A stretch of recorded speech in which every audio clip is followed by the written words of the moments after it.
Hello বন্ধুরা, আমরা আবার চললাম পাহাড়ে, আবার একটা নতুন ট্রেকে। এবারে আমাদের ট্রেন উত্তরবঙ্গ এক্সপ্রেস। আর এই হালকা খেয়ে দিয়ে উঠে পড়লাম ট্রেনে। আর ট্রেনে উঠেই আবার খাওয়া দাওয়া করেই ঘুম থেকে উঠেই পৌঁছে গেলাম নিউ জলপাইগুড়ি স্টেশন। ওখান থেকে শিলিগুড়ি গিয়ে বাস না পেয়ে ধরলাম পোখরের শেয়ার গাড়ি। এরপরে আমাদের শেয়ার গাড়ি ছুটে চললো পানি ট্যাঙ্কি মোড় থেকে একদম তিস্তা বাজারের রাস্তায়। পথে পড়লো বাগডোগরা আর্মি ক্যাম্প।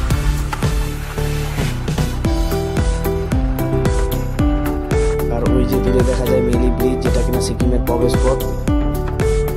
আগের বছর নর্থ সিকিমে হট পাবানোর ফলে সেবক থেকে গোটা তিস্তা নদীতেই বড় বড় বালির চড়া। আর মেলি ব্রিজের থামগুলো অনেক ডুবে গেছে। আর আশেপাশে সমস্ত বাড়িগুলো সব দেখলাম ভেঙে গেছে, একতলা পর্যন্ত জল কাদায় ভরা। ফাইনালি প্রবেশ করলাম সিকিমে। আর আমাদের সাথে একটা ফরেনার ছিল, বারবার তাকে চেকিং করা হচ্ছিল। ফাইনালি 3.5 ঘন্টা পরেই পৌঁছে গেলাম আমরা জোরথাং। জোরথাং মেলটা খুব সাজানো গোছানো, একটু ঘুরে নিলাম, ভালো ছবি টবি তুললাম অনেক। সিকিমের লোকাল ট্যাক্সিগুলো সবই 14 সিটারে। 6 জন লোকাল ছিল আর সবাই ছিল ট্যুরিস্ট। আর এখানেই আলাপ হলো আমাদের 16 টাকার আর রণজিৎ দাস, তার গন্তব্য এবার ফালুট। এরপর আমরা হেলতে তুলতে চললাম উপরের উদ্দেশ্যে। সোমবারিয়ার পরে রাখলো বিশাল জ্যাম। লোকসভা ভোটের জন্য সিকিমে শুরু হয়েছে বিরাট র্যালি। 2.5 ঘন্টার পর দাঁড়ালো 4 ঘন্টায়।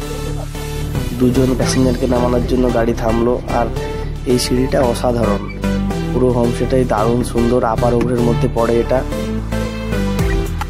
হোমস্টের চারিদিকে লালে লাল, ভাবছিলাম এই হোমস্টেটা বুক করলে খুবই ভালো হতো।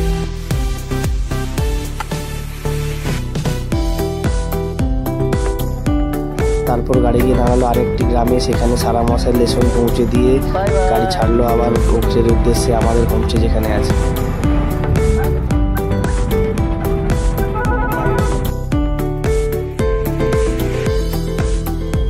অবশেষে দুপুর 3টেয় আমরা পৌঁছে গেলাম আমাদের হোমস্টে পার্সের রেসিডেন্সিতে। পেটের মধ্যে তখন